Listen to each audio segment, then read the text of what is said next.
Annapolis Mosaics. Our program spotlights people in our city who are involved in activities designed to promote good human relations. I am Michael Keller, the host for your show and the chair of the Annapolis Human Relations Commission. The Commission is a city board that seeks to promote equal opportunity and to eliminate discrimination. My guests today are Gene Adams, the founder of Friendly Haven, and Darnell Calhoun, who is a participant in this program. And we are filming on location today from a home on 20 Johnson Place in Annapolis, which exemplifies this awesome program which Gene has started. Gene and Darnell, welcome to Annapolis Mosaics. Thank you. Thank you. Gene, you had a vision of helping the homeless. Right. And you acted on it. Yes. Tell our viewers what you did. It all started about 9 years ago with the help of my minister,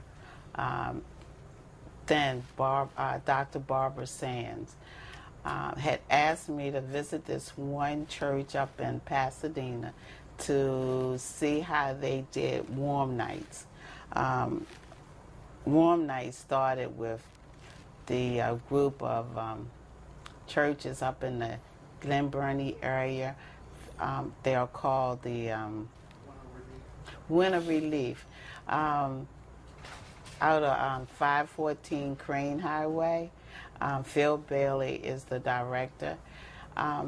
We went to visit a church. We liked how they operated their warm nights. And warm nights is when they pick up homeless people from Crane Highway, bring them down to the churches, and they spend the night. You give them a dinner, a bed, and in the morning you feed them breakfast, give them a bag lunch, and then you take them back to the intake center in Glen Burnie.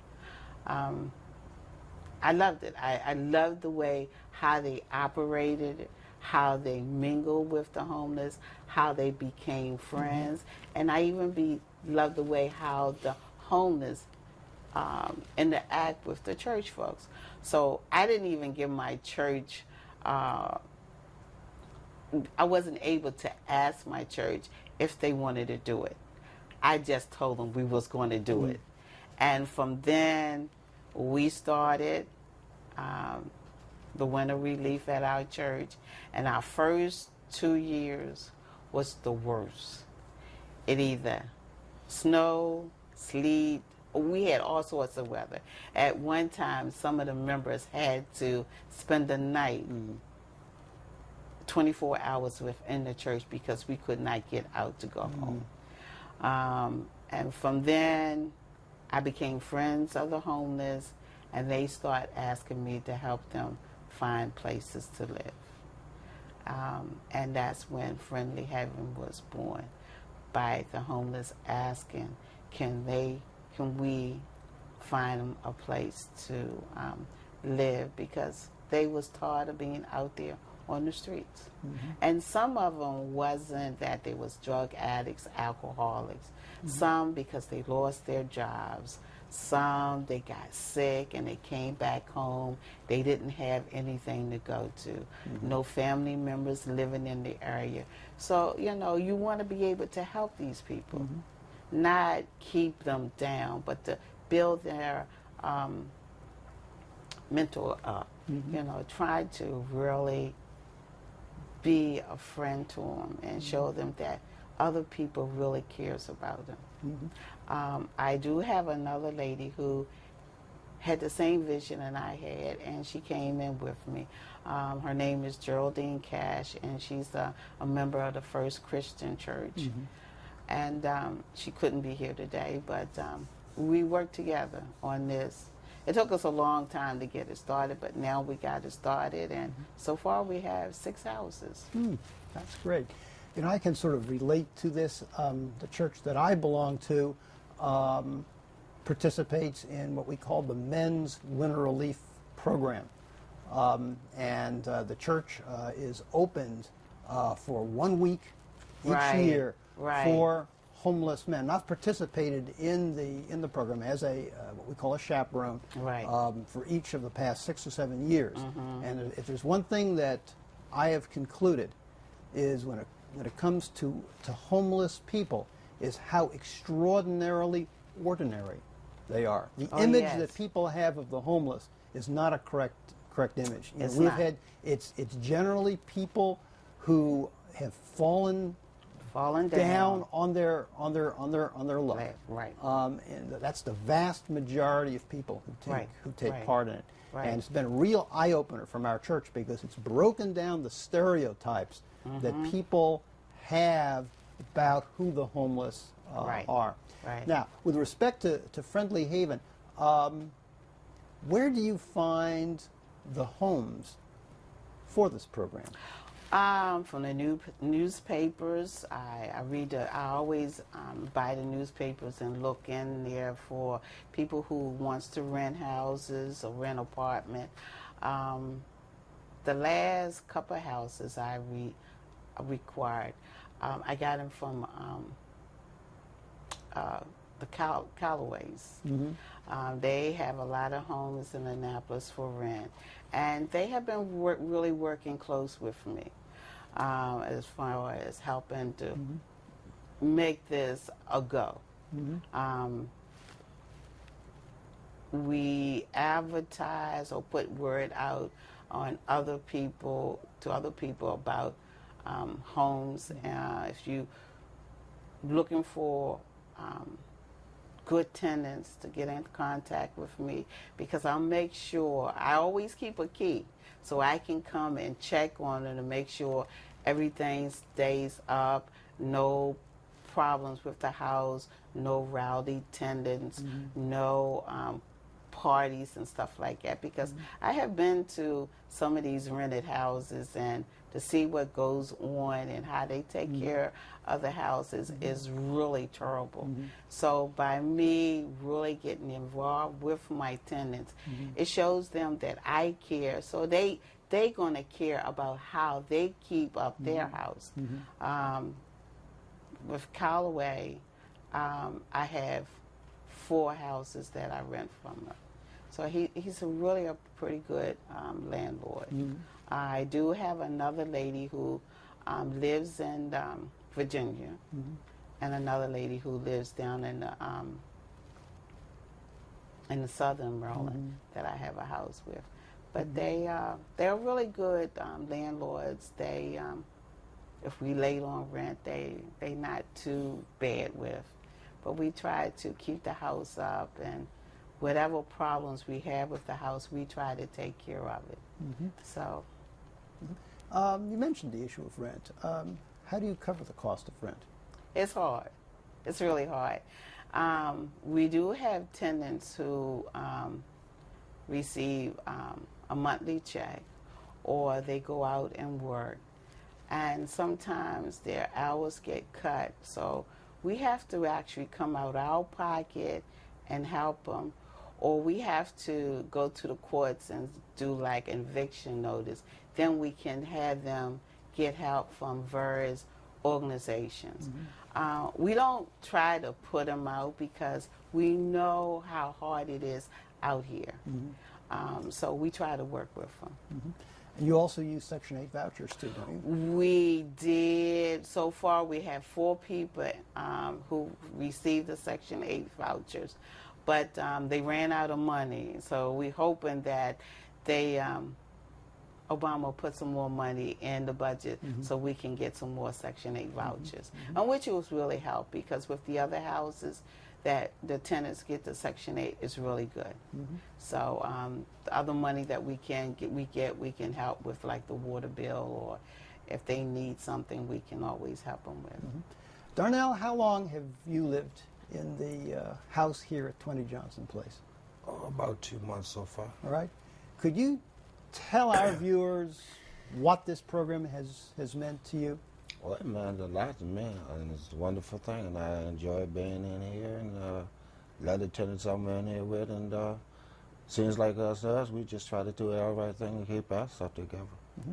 What did you do before this house became available? Tell our viewers a little bit about your story. I think it'll mean a lot to people to hear from someone who's actually been in the situation that you've been in, and we'll learn from it. And I think it'll really give support to Gene's program. Just tell us a little bit about yourself, and about your experiences. Well, let me see. I used to stay with a guy named Papoose, and going through all different types of changes with him. And I remember having cancer. I tried to put up with it and keep helping him and doing what I had to do there until I can find a place to really put myself. I was starting to go crazy. I was starting to lose it all over the bed, and it just was driving me crazy. So I decided to let him know that it was time for me to move on. Mm-hmm. And I did that. How did you learn about the Friendly Haven program? How did this become available? A lady named Miss Tam told me she knew some people that rented rooms and stuff, and she told me she'd get in touch with them, and they'd let me know and if they can get one available for me. Mm-hmm. So Miss Tam talked to them, and by then the lady finally came around and gave me a permit, told me that I'd be sure to be moving into a place sooner or later. Mm-hmm. And I loved it. Mm-hmm. And so this program gave me a peace of mind, and I'm more happy than what I used to be. Good, good. It's my understanding that that these homes come unfurnished, and that you are able to get the belongings that you see here and in other homes from a program that you have, which is called Adopt a Home. Could you talk a little bit about that? Oh, well, an adopted home is like when we go out to the different churches and friends where they would try to go through their house and see if they have any unwanted items that they need to get rid of. Even the tenants comes up with furniture also. Mm-hmm. I think y'all did a lot of this yourself. The people who left this townhouse, they left a little bit of stuff. Mm-hmm. So this one, we don't need a lot, but we still need a lot more stuff for it, mm-hmm. like a kitchen set, another bedroom set. We provided one, we need one more, because we do have another one coming in. But with the other houses, between my husband, friends, and the different church members and organizations, they truly have been very helpful with furniture and stuff. Mm-hmm. We're going to take a break now, and when we return, we will continue our discussions with Gene Adams of Friendly Haven, and we will also bring on the set Philip Coleman, who is a member of the board of Friendly Haven.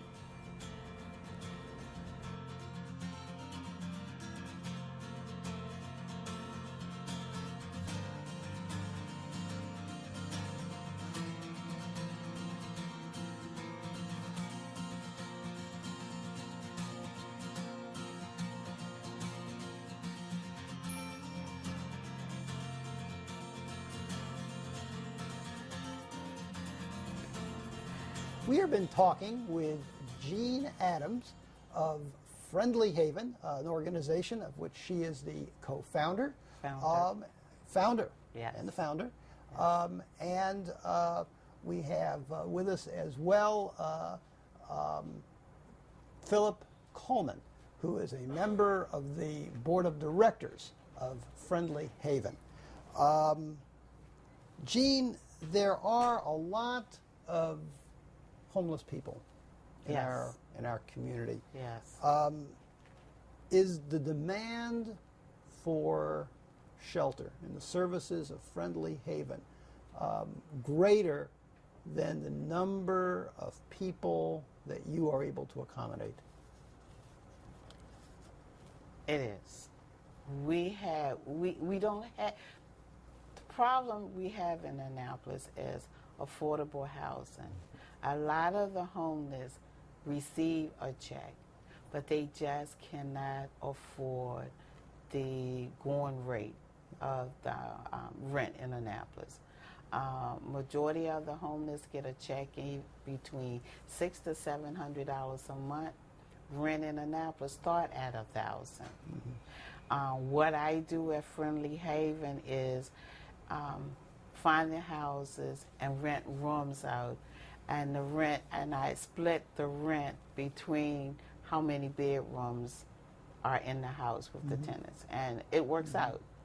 If they have some money, some of them, if I have a 3-bedroom and it's a $1,200, then I can charge people $400, and they still have money left over.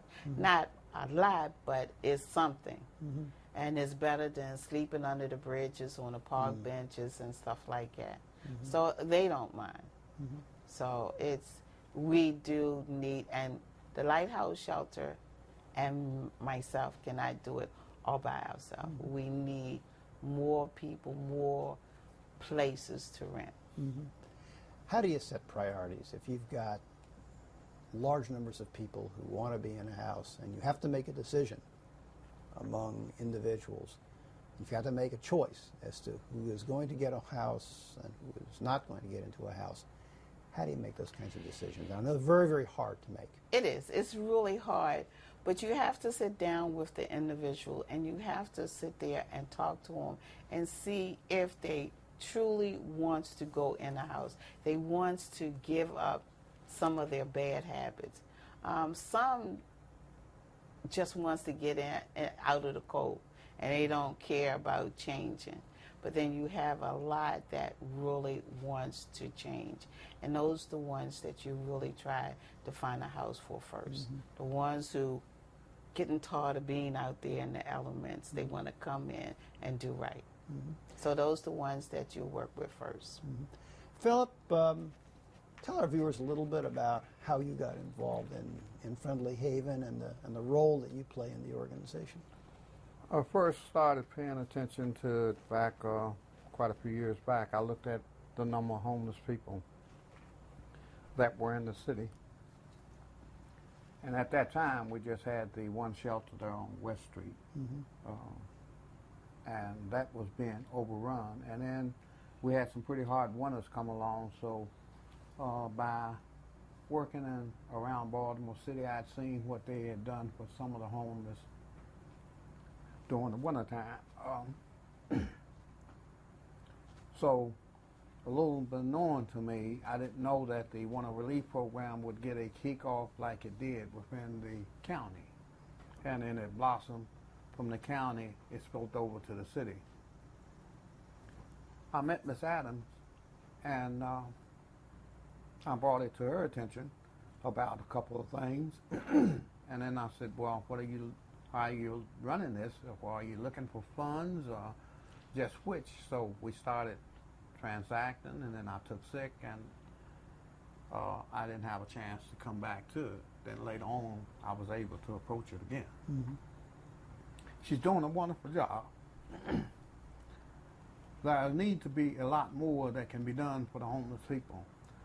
Little do a lot of people know, right here in the city of Annapolis, you'll be surprised to how many people that are homeless.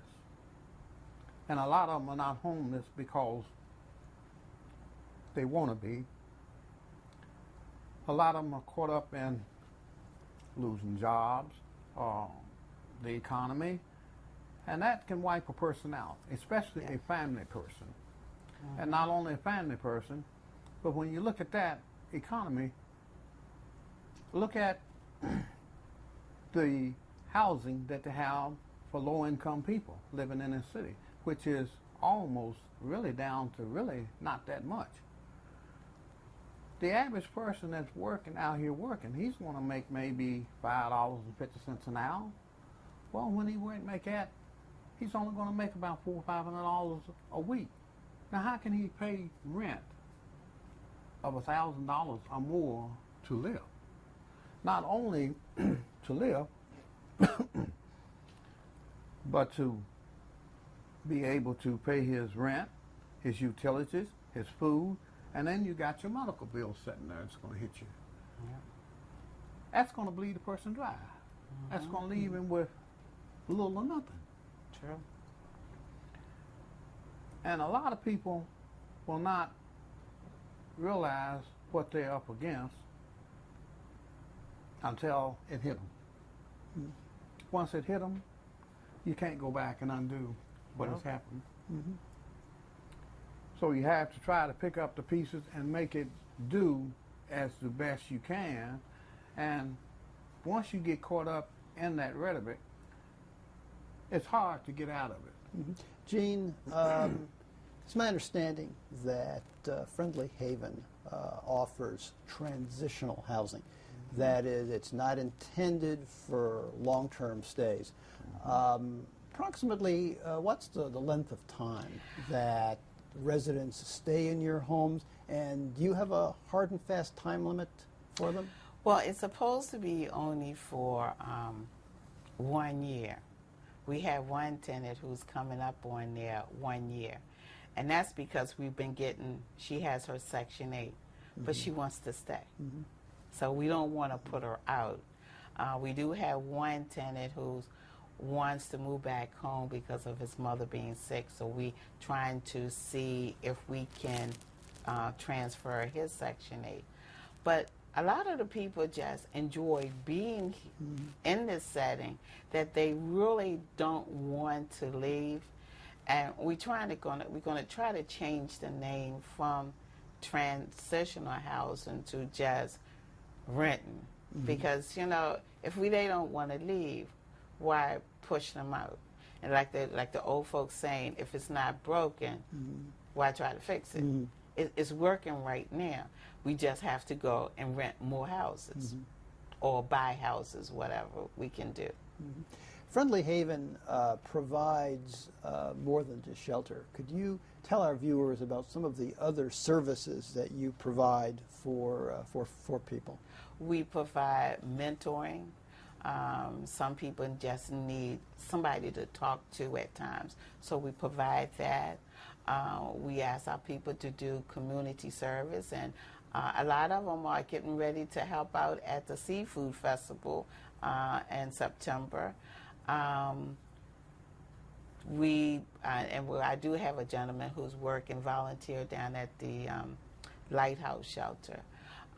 We help them find jobs. We help them to get medical assistance. We even have a couple people who go into doors to try to get evaluated to see what type of jobs, what kind of service that they can provide for them. So whatever their needs are when they come in, we try to help them. And it varies for each individual.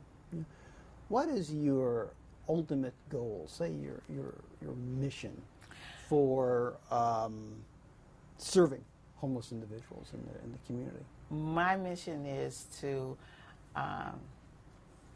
stop homelessness. I'm trying to open everybody's eyes to try to change the way we think, God's been good to each and every one of us. So I'm trying to have people to go out and try to help those who are less fortunate than they are, you know. We got so much that we don't even know how to share with our own individuals, the people that we see out on the street. So if I can accomplish that, to show people how to share just even one loaf of bread to these people, it'll be okay. And we also, Friendly Haven also provide, it used to be bag lunch, but now we use plates for our, pass out food to the homeless on Sundays. 1 p.m. at Calvert and West Street. Every Sunday. Rain, sleet, snow. I think out of the 6 years we've been doing it, we only missed maybe about 2 Sundays. Philip, as a member of the board, what would you identify as some of the really major challenges that Friendly Haven faces as you look down the road a few years? Well, I can see where they're going to have a problem with financing, and that's maybe will get better as time go on. The other one is we need all the help that we can for furniture, and then there's other programs that can come on board that can help a lot of the people if they really want the help. It's up to the person to want to accept the help and be able to help themselves as well. Mm-hmm. A lot of people fall short. Mm-hmm. And unfortunately, I've never been homeless,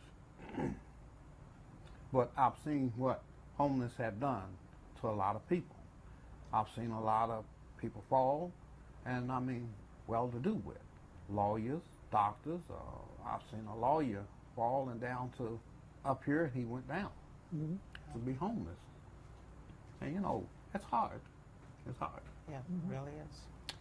Gene, some of our viewers, I'm sure, are going to be so interested in the program that you've established that they're going to want to get in contact with you about it. How can you be reached? Either in terms of a phone number or a website or whatever. You can email me at friendlyhaven@hotmail.com or call me at 410-212-9105 or meet me every Sunday at 1 p.m. at Calvert and West Street, where you see a bunch of people eating. That's us. Could you repeat the email address and the phone number again, please? Okay, friendlyhaven@hotmail.com or 410-212-9105. Thank you for viewing our program today, and please join us again on Annapolis Mosaics. If you would like to have more information about the Annapolis Human Relations Commission, please jot down the information that is on your screen. You can telephone us at 410-263-7998 or email us at hrcommission@annapolis.gov. And check out our page on the City of Annapolis's website. Go to www.annapolis.gov, click on City Government, then Boards and Commissions, and scroll down the page to the Human Relations Commission's page. And remember the words of Dr. Martin Luther King Jr., who said, "We have flown the air like birds and swum the seas like fishes, but have yet to learn the simple act of walking the earth as brothers and sisters."